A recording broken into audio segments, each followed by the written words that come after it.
Hello everyone, Bard here. What can you say about Disney's Beauty and the Beast?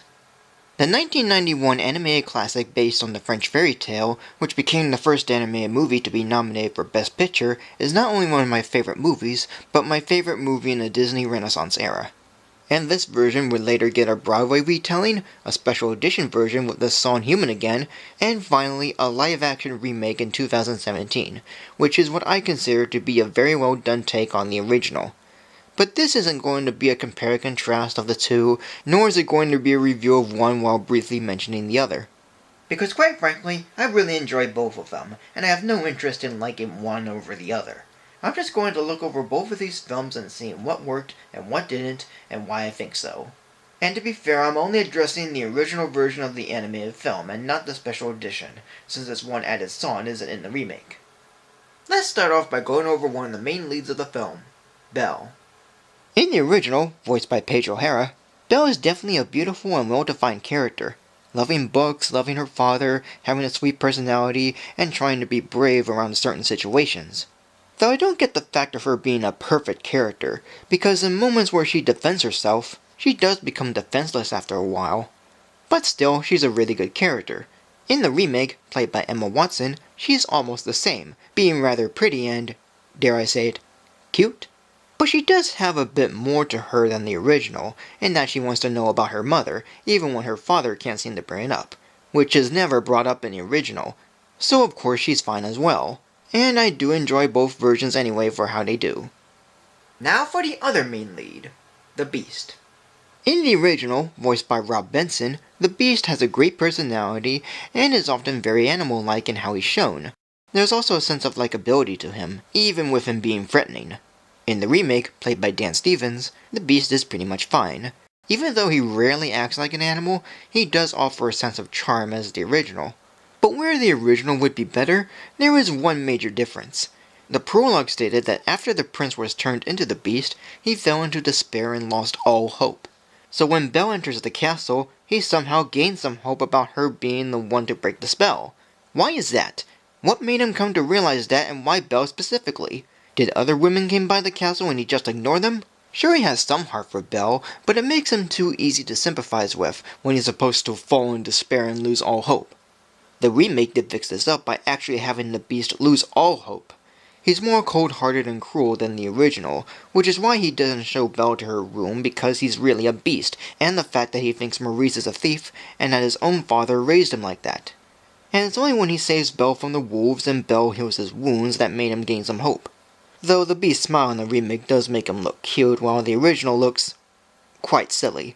And despite me liking both versions, I love the original for his personality and charm, where I love the remake for being a beast and his charm. As for the villain Gaston, this is where I would do a compare and contrast. In the original, voiced by Richard Wright, he's a great villain. He's boastful, arrogant, pretty smug, and only cares for wanting to marry Belle. The remake, played by Luke Evans, is about the same. He looks very much like the animated version, and has almost the same personality as the original. But where the difference between them lies is this. In the original, Gaston wanted to have Maurice sent to the asylum for talking about the Beast, unless Belle agrees to marry him. Pretty simple. But in the remake, Gaston goes with Maurice to find the Beast, but when they don't, Gaston admits that he wants to marry Belle, and when Maurice refuses, Gaston knocks him out, attempts to kill him by feeding him to the wolves, and when Maurice tries to get the truth out of him, Gaston fakes out by saying he didn't try to kill him, and eventually have him sent to the asylum. Why on earth would you do it like this? I know they're trying to make Gaston more despicable, but this is way too far and complicated, when really the Beast angle is all they needed. So I give the remake points for being close to the original in terms of look and some personality, but the original is more simple and fun. The side characters, on the other hand, are all very fair. The servants in the original all have great designs and fun personalities. Lumiere, voiced by Jerry Orbach, Cogsworth, voiced by David Ogden Stiers, Mrs. Potts, voiced by Angela Lansbury, and Chip, voiced by Bradley Pierce. The servants in the remake have nice designs and about the same personalities. Lumiere, played by Ewan McGregor, Cogsworth, played by Ian McKellen, Mrs. Potts, played by Emma Thompson, and Chip, played by Nathan Mack. And even though the 4 main servants go about the same, the others are kind of different. The wardrobe in the original, voiced by Joanne Worley, doesn't go by any other name, though I do hear her go by the name of Bouche, where the wardrobe in the remake, played by Audra McDonald, is named Madame Garderobe, and she has a relationship with a new character, a cadenza named Maestro Cadenza, played by Stanley Tucci. The feather duster in the original is named Fifi, voiced by Kimmy Robertson, where in the remake, played by Gugu Mbatha, is named Plumette. And I have to say that this design is more better than the original, though the other servants in the remake seem to be more detailed than the original, which is why I was sort of worried when I saw them in the trailers, but I got used to them. But then again, they aren't so demanding to get the Beast and Belle to fall in love as the original did. But either one is fine by me. Maurice in the original, voiced by Rex Everhart, is nice, with some slight comedic elements, where Maurice in the remake, played by Kevin Kline, and unrelatedly I mistakenly call him Calvin Klein, cause I often get the names confused, is fine, but is a little more serious, and has a few comedic bits here and there. And again, either one is fine by me. But LeFou is pretty different between the two. In the original, voiced by Jesse Corti, is a nice comic relief and sides with Gaston. Not to mention that LeFou is actually French for the fool, which is what the original's like. But in the remake, LeFou, played by Josh Gad, is smarter than the original, has more of a nice side to him, and is also shown as being gay. It feels like a lot, but he does it fine. And both versions do pretty well. And as for the music and songs, it's simply the best part of both versions. The songs and music in the original, by Alan Menken and Howard Ashman, are fun and memorable. Mostly memorable. But they are also showstoppers and are delivered very well. But the remix rendition of these songs are great and even pretty epic. And there's a couple of new songs added too, from not just Alan Menken, but also Tim Rice, and they're done pretty well. But unlike the original, where the songs happen, go by, and end quickly for the next scene, the songs in the remake sort of took their time, getting us into it, letting it build, and even leaving some extra time to let it all sink in. The original does this once in a while and vice versa, but I felt the original had to go through the songs fairly quickly in order to get to more of the story. So despite that I love the remake's take on these songs, the originals are still classic, and at times I would think of these more than the other, and vice versa. Yet overall, both versions are highly entertaining, with some changes to them. Despite both versions acting the same, there are some differences between them. While the original had maybe one or two elements from the original fairy tale, the remake added in a couple of things from the fairy tale, like Belle wanting a rose from Maurice and the Beast catching him stealing a rose from the garden. Of course this isn't in the animated version, but it's nice to see more of the original tale being shown. Another added touch to the remake is the idea of the servants becoming like the objects that they are when the last petal falls. And to me, it really added more tension and drama with the side characters than in the original, which never happened. Like, it's better to know what happens to them after the rose lost all its petals, and it did leave me teary-eyed on occasion when it did occur. As for Emma Watson's singing, I really liked it despite some arguing that it's auto-tuned, but I really didn't care. Though once in a while there are times when the animated Belle did the singing and acting better. Nothing wrong with Watson, but it's noticeable. Like how she sung the lyric, new and a bit alarming, but whoever thought that this could be, seems a bit off to me in how it synced up, even with the could be part.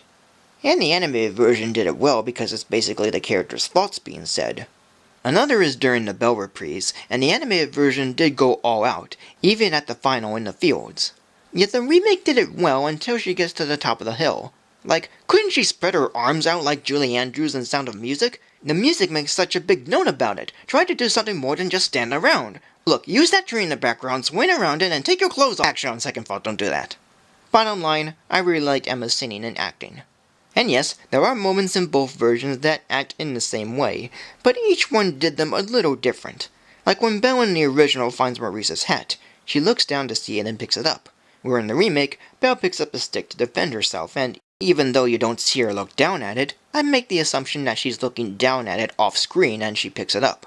And the scenes of the Beast in the original taking Belle to her room has been replaced with Lumiere and Cogsworth doing the same thing in the remake, which I felt worked because, of course, the Beast is really a beast and wouldn't care of making Belle feel at home, which is what the original did, but with Lumiere egging him to do so.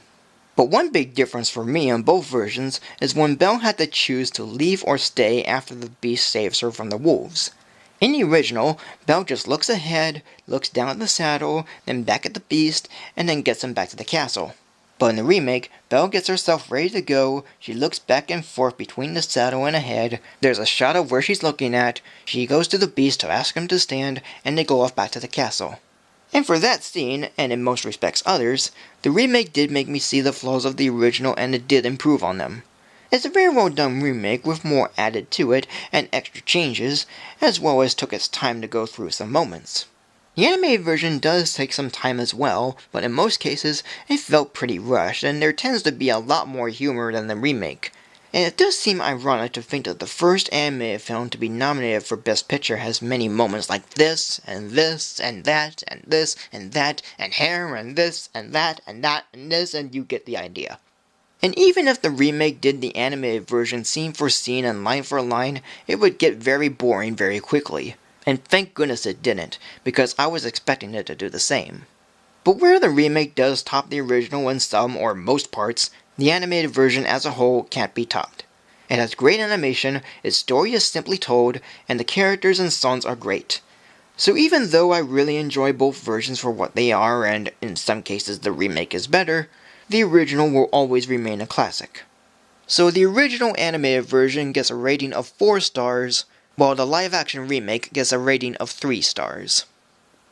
Now some of you may think I'm doing this in light of Doug Walker doing his Nostalgia Critic review of the remake, and in some respects, yes that is. Although I do think his sibling rivalry review is more painful in comparison, and I definitely have my disagreements on them. But there's kind of a reason why I did this. David Stiers, who not only voiced Cogsworth and the narrator for the original film, but has also voiced other Disney characters such as Jumbo for Lilo and Stitch and Governor Radcliffe and Wiggins for Pocahontas, and also starred as Major Charles Emerson Winchester III on the TV series MASH. And he passed away on March 3, 2018 due to fighting bladder cancer. He was 75 and he will be missed. And that is it. So thank you for joining me. Like, comment, subscribe, follow me on Facebook or Twitter, support me on Patreon, and until next time for a new video.